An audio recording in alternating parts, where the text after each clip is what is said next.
সুপ্রিয় দর্শক শ্রোতা, আসসালামু আলাইকুম।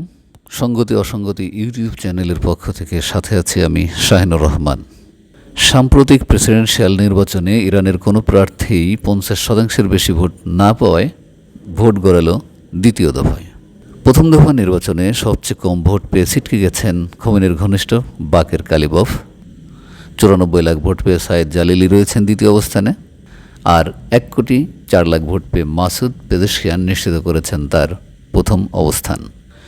খামেনির ঘনিষ্ঠ ডক্টর সায়েদ জালিলি ইরানের সুপ্রিম ন্যাশনাল সিকিউরিটি কাউন্সিলের দায়িত্ব পালন করেছেন, অংশ নিয়েছেন ইরান ইরাক যুদ্ধে।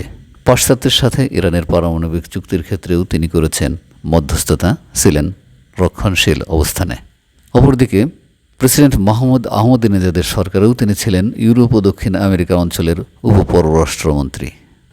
জালিলি 2013 সালে প্রেসিডেন্ট নির্বাচনে অংশ নেন।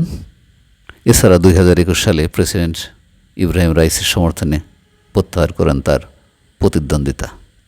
তিনি নির্বাচিত হলে প্রেসিডেন্ট ইব্রাহিম রাইসির পদাঙ্কই অনুসরণ করবেন বলে ব্যাপকভাবে ধারণা করা হচ্ছে।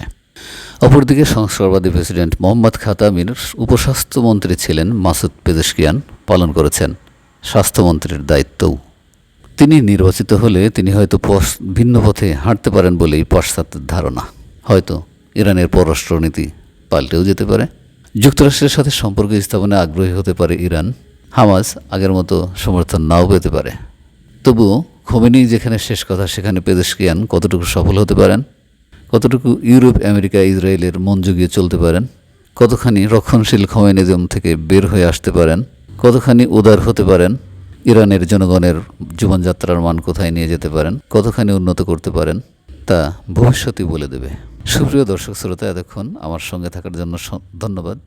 শুভেচ্ছা নিরন্তর। আসসালামু আলাইকুম।